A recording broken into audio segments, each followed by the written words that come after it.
Pour l'instant, pas de rapaces en vue. Tiens, là, tu as une foulque adulte là, qui vient d'arriver. Au milieu, là. Hein. Voilà, au milieu. Ouais. Et tu as une autre derrière. Donc en fait, quand si elle veut plonger, par exemple, elle va tout simplement pousser sur ses pattes. D'accord. Ouais. Et en fait, tu vois les bouchons de liège. Là, tu prends un bouchon de liège, tu mets dans l'eau. Tu appuies, tu le relâches. En fait, elle a la même technique. D'accord. C'est hyper léger. D'accord. Alors, ça, c'est les foulques qui se battent. Hein. C'est très typique des foulques. Hein. D'accord. Alors, c'est des petites espèces. Ah bah, des notions de territoire, et puis aussi d'énervement, et puis aussi de vol de nourriture. D'accord. Donc, ces îlots là qui sont là, que tu as là et là-bas, servent en fait pour la production justement des canards et des cygnes. D'accord. Donc là, pour l'instant, la migration a commencé dès début juillet. C'est une stratégie un petit peu différente cette année. Hein. Ils ont bougé plus tôt par rapport à la nourriture. D'accord. Et en fait, toutes ces zones là-bas, tu as les canards qui nichent directement dessus. Et là, j'en ai un qui est juste derrière la grande tige, là. T'as la grande tige qui est juste là. Ouais, ok. Et j'en ai un qui est juste derrière. C'est quoi ça? Attends, on va regarder. Je vais te dire ça. Ah, zut, il vient de partir. C'est un brugand des roseaux, c'est une femelle. D'accord, ouais.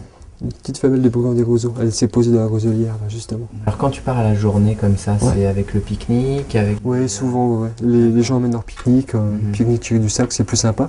Ça nous permet de bosser, j'ai dit de découvrir le plus possible. Puis quand on veut se poser, on se pose. Comme je suis naturaliste de base, donc moi je suis beaucoup de terrain. Donc résultat, totalement autodidacte au départ. Là en ce moment j'ai fait des sorties sur les araignées très spécifiques, puis je leur fais manipuler le matériel aussi, hein. Les ultrasons des chauves-souris, c'est eux qui ont le détecteur pour les capter, en expliquant comment ça fonctionne, on reprend, on discute.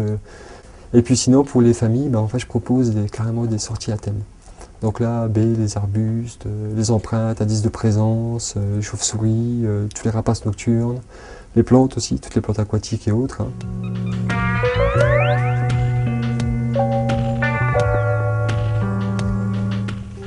Les grenouilles vertes sont les grenouilles qui pondent le plus tardivement et qui sortent de l'eau le plus tardivement.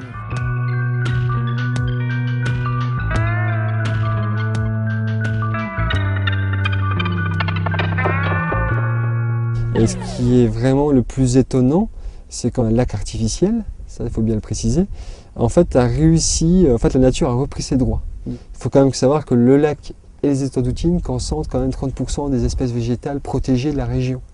Quand même, ça représente quand même de 170 à un peu plus de 75 espèces d'oiseaux en fait présentes sur l'année, dans des espèces très rares, hein, des espèces protégées qui maintenant se retrouvent quasiment plus qu'ici ou un petit peu sur le lac de la Forêt d'Orient. Donc ça reste vraiment des zones artificielles avec un potentiel de richesse naturelle qui sont énormes. En fait. Et c'est pour ça que le lac du Der est très connu.